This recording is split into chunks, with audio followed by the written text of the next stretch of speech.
Hey guys, welcome to Digit.in, and what we have for you here is the Sony HT-X8500. It is a soundbar. It's a 2.1 soundbar without the subwoofer. We've seen this in the past from companies like JBL. Xiaomi also launched the Mi Bar without a subwoofer. You can check out our review of that.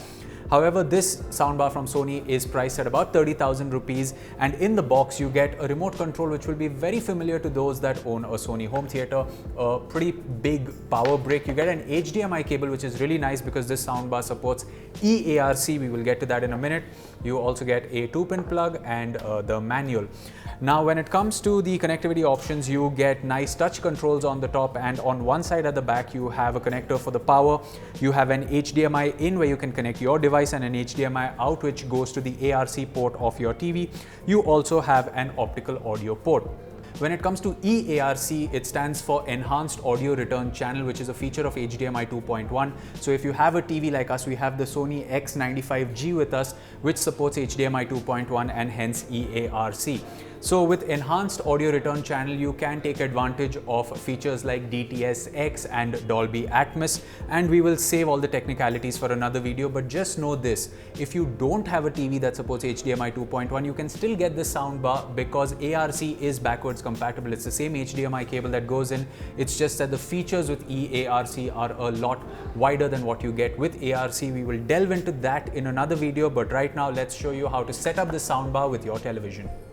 So to connect it, we first connected the power source at the back of the soundbar and connected the soundbar to the TV via HDMI ARC. As you can see, both the soundbar and the TV support eARC.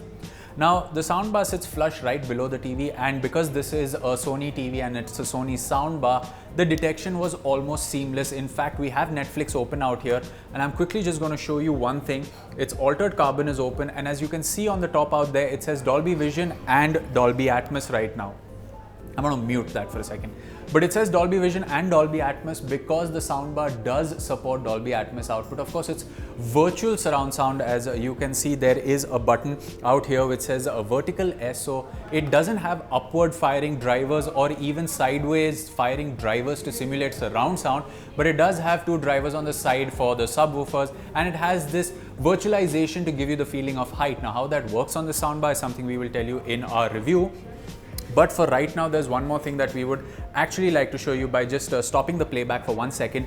So to make the most of a soundbar that supports eARC on the soundbar and the television, in this case on this Sony TV, we can go into the settings, go into display and sound, go into the audio output settings, and under this you will see an option for eARC, which of course this soundbar does support. You can just go and put it on auto, which means that when viewing content via HDMI while using the eARC audio devices, the TV system sound like button presses, menu feedback won't play, and the voice recognition performance of the built-in mic on the TV might worsen. Now that's a warning that this TV is giving you, but to make the most of eARC, we are going to take that into account because, like we showed you, in a movie like Altered Carbon, which in a TV show like Altered Carbon, which supports Dolby Vision and Dolby Atmos, we can actually get the effects. Now, how good these effects are is something we will tell you in our review.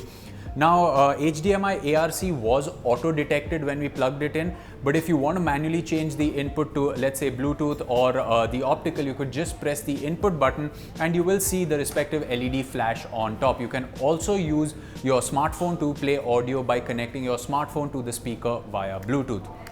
So there you have it, guys. That was a quick unboxing and a setup. If there's one qualm we have with this speaker system right now, is that the provided power cable is a little short, which is ensuring that our power brick hangs in this setup, which isn't really nice. But then again, that's something that's a problem with our setup as well, being a little different. If you have the power point which is really close to where the soundbar is, it's going to work.